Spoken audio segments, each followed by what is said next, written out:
Welcome, Talent NCOs. My name is Sergeant Major Butler. I am your new Command Sergeant Major for the 113th BSB. Today I want to take the opportunity to discuss with you the NCOPD program and how we will move forward inside of our battalion. This is not ideal. Obviously, this is something that we are doing because of the circumstances. But I wanted to take the opportunity to get in front of you and talk about some of the things that I want to get after over the next couple years as your CSM. This NCOPD will go over some key discussion points for our program. I'll work on introducing myself, talk about my background, talk about my priorities, where we're going as a battalion over the next year and beyond. And then in closing, we will discuss some open dialogue in the foundations of the NCOPD program and where I see the future of this program going. First off, I'd like to work on introducing myself. I am Sergeant Major Joshua Butler. I am from Fort Wayne, Indiana, born and raised in Fort Wayne. Spent most of my life living up there. I graduated from Bishop Dwenger High School. On the civilian side, I started off as an electrician early on before I enlisted in the AGR program with the Indiana Army National Guard.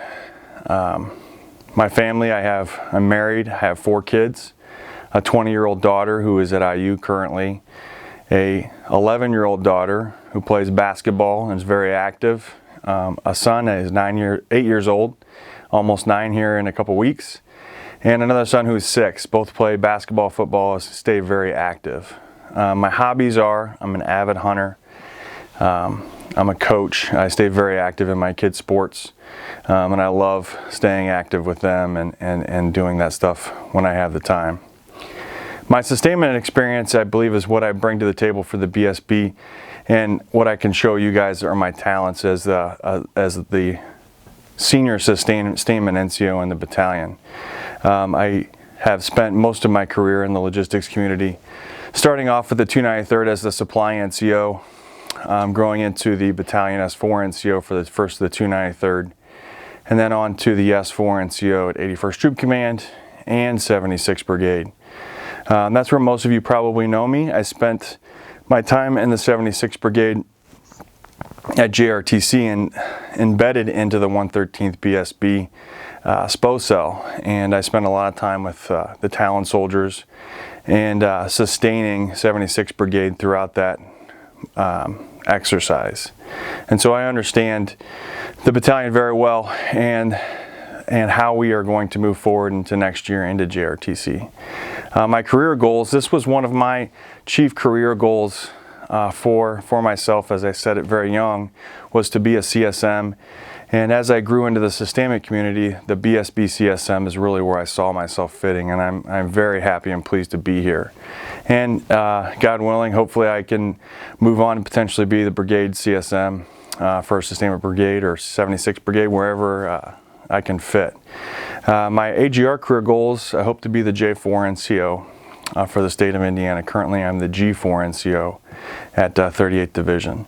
So I understand the future and where 76th Brigade nests into the division plan and the national plan moving forward. My priorities. Obviously my priorities are nested with Talon 6s and Colonel Ward's. I know Colonel Ward very well. And so when we talked about me coming to be the CSM for the BSB, we talked about my priorities and how they were nested with his. First, I would like to talk about my priorities.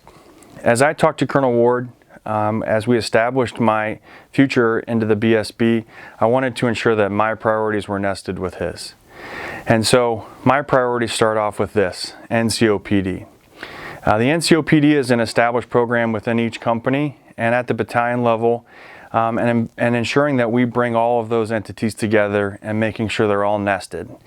I know that most of the companies have established NCOPD programs, but I want to ensure that the battalion as a whole is involved in that NCOPD, and I'm working to ensure that that's all nested with the battalion's goals moving forward. NCOPD should have guided dialogue. They should be focused discussions with your NCOs on certain topics, and there are many great Army guides out there, senior NCOs that have created NCO PD programs that will open discussion and dialogue with your NCOs. They should have planned outputs. Those outputs should be what you see that program moving to, whether it's just in that discussion or months down the road. So ensure that you have guided outputs. Also, this most likely is an after-hours event. So this is the extra time the NCOs are putting in to ensure that the soldiers of the BSB are trained and entrusted in the NCO Corps. This could include fun and camaraderie, building that team idea. It is important that we use the NCO PD program to do that as well. So those ideas are completely wide open when we talk about NCO PD. My second priority is accountability. And accountability takes on many meanings to me. As a sustainer, as growing up in the supply community, accountability of equipment is important.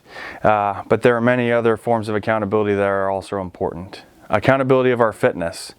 So using creative ways to be accountable to your soldiers during this time is important. So we look at the technology that we have with our Apple Watches and Fitbits and apps that we use for our fitness. Share those outputs, share those goals, and compete with your soldiers and NCOs and ensure that fitness is being conducted outside of IDT weekend. Accountability of equipment is also extremely important. We must trust but verify. So when we're doing our sensitive items checks, it's not just okay just to ask and make sure that we have our equipment. We must put our hands on it as NCOs. We must ensure that that equipment is there and that we are accountable for that equipment. With services and PMCSs and everything, that is important, that we are out there doing those services and PMCSs with those soldiers and ensuring that it's done correctly so our equipment functions and we can trust it moving down the road and conducting our training efficiently. Finally, accountability in our Army values and our character is what we need to expect as NCOs and soldiers. So outside of the uniform, on social media, inside a uniform, our character and Army values are always assessed and ensured that we are meeting the intentions of the Army and the commanders and ensuring that we're representing as NCOs for the 113th BSB. My third priority is getting to know the talent community. I feel like I've understood the BSB for a long time, understanding how they function, getting to know the soldiers within. But now that I'm a talent soldier, it's important for me to get to know the community as a whole. So getting to know the NCOs and soldiers of this community and ensuring that I understand how it ticks and what I can do to develop happy culture and ensuring that we are safe and efficient moving into our training events. The final priority of mine is retention, and I know that seems to be cliche for a CSM to say because retention is one of the primary focuses for a Command Sergeant Major. But retention doesn't just mean ensuring that everybody re-enlists and has their bonuses and we're talking to them about ETS. It also means satisfaction. And the satisfaction of the soldier starts from day one. And this NCO PD program will revolve around the satisfaction of the battalion and ensuring that our soldiers and NCOs are satisfied. So that way when we go to retain them, they're ready to sign the paperwork as soon as we handed it to them. So all of my priorities kind of lead into that retention goal and the satisfaction of the battalion as a whole. So that is what I will work to achieve during my time as the Command Sergeant Major of the BSB. This is my job. Okay, so now that I told you my priorities, let's talk about the disposition of the battalion moving forward as I know it. Currently, we have 44 personnel on COVID orders. These COVID orders vary from our medical personnel helping out in vaccinations and long-term care facilities. It's administrative support for certain missions, but it's all over the gamut, all across the state. And we have done a tremendous job over the last 8 to 10 months in getting after supporting the governor's intent and his mission when it comes to fighting this disaster this public health disaster that we have in front of us. So I thank every single one of you as volunteers during these COVID times, and I ask that our NCOs reach out to these soldiers regularly and understand how they're doing, are they satisfied, what can we do to help them, and ensuring that they understand that we appreciate what they've done for us, because at the end of the day, this is our mission as citizen soldiers and representing the state of Indiana.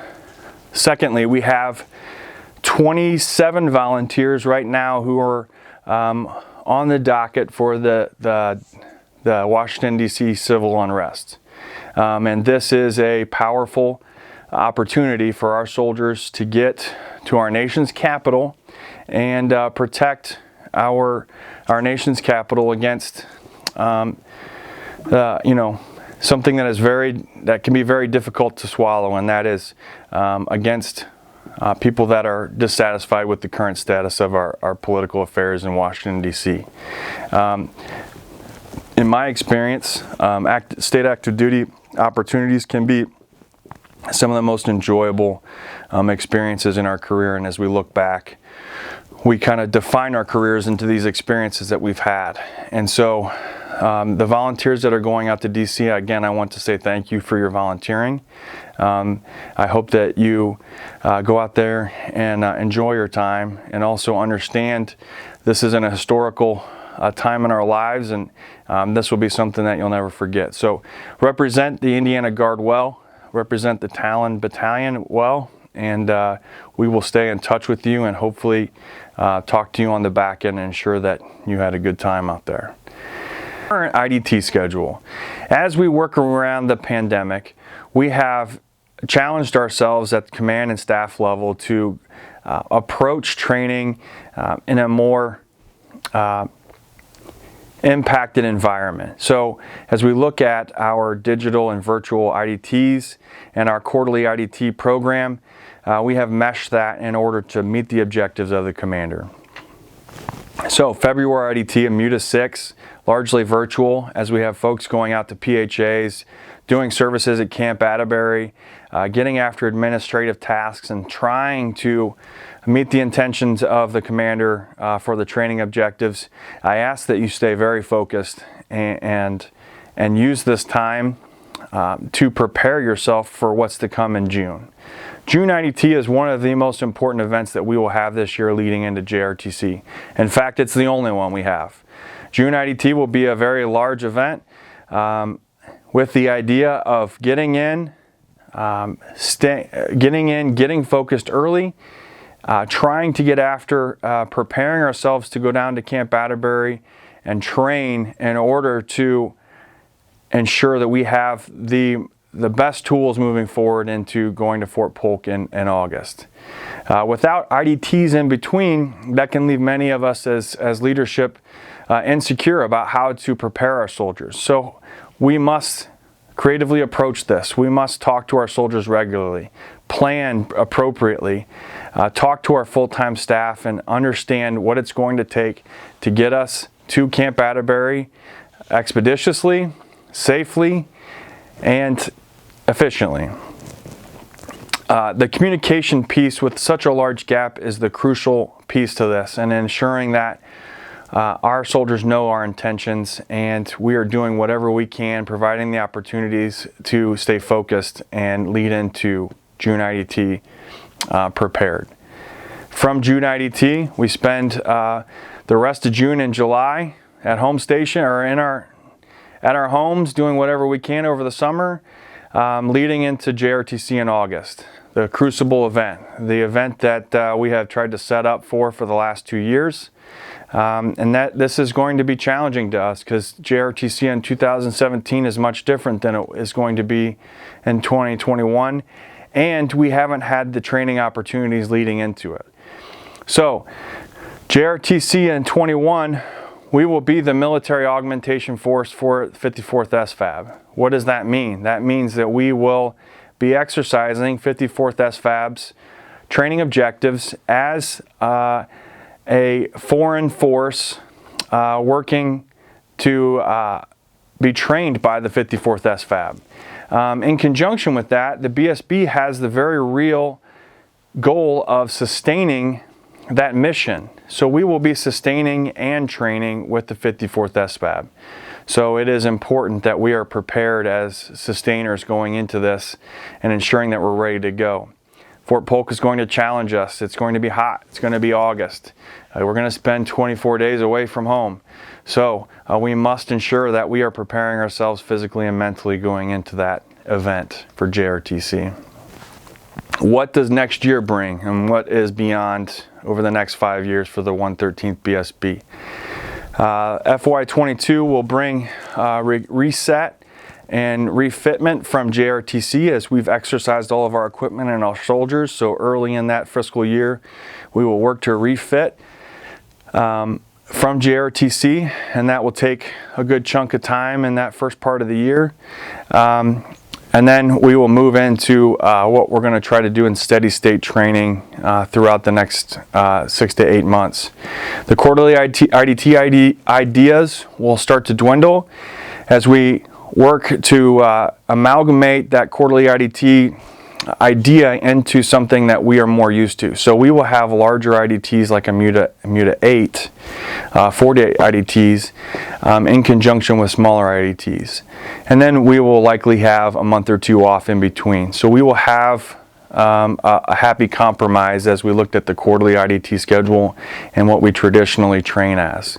So hopefully taking everybody's opinions on the quarterly IDT program, we make a compromising approach moving into FY22.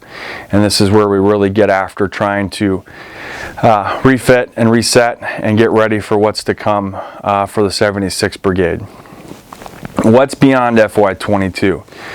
Well, it does not appear that the 76th Brigade as a whole will look at follow-on missions. There are potentially missions in the pipeline that are OCONUS but are not in a combat zone. It does not appear that 113th BSB is tasked directly for these missions, but we need to be prepared to support the missions, whether that's taking soldiers that are volunteering that'll fit into the mission themselves, or supporting the mobilization and refit of those missions. And I do believe that we have, in the next 5 years, a plan to go to the Sustainment Training Center at Camp Dodge, and that'll be an excellent opportunity for the BSB to really exercise our core functions and look at how we operate and train appropriately at Camp Dodge, a entity that's meant to exercise FSCs and BSBs, so we look forward to that. Finally, in my closing statement, I would like to take the opportunity to show my appreciation for talking to you today. This is not ideal. I would love to be in front of you face to face talking about all of these things, but this is the best way we saw fit. I appreciate your time, and I appreciate all the time we have moving forward, and especially those of you out there that are volunteering in any way. I want to promise you, NCOs and soldiers of the BSB, that I will do everything in my power to ensure that you are satisfied that the NCOs of this organization are going to be trained and feel as big a part of this organization as you can. Finally, I'd like to talk about how, when I talked about NCOPD and the tangible outputs and opening up dialogue in order to ensure that, I would like for each one of you to reach up to your next higher NCO on your chain of command and tell them who you want to win the Super Bowl or who you think is going to win the Super Bowl. And really that is to open the dialogue and ensure that you've watched this video and you've listened to everything I've had to say so far. And then I hope to hear what the end state is, and we'll see who leads moving into Super Bowl Sunday and who's correct. So again, thank you for your time. I appreciate your support and all that you do for this state and nation, and I look forward to seeing you in person sometime soon. Strength and health, Talon 7 out.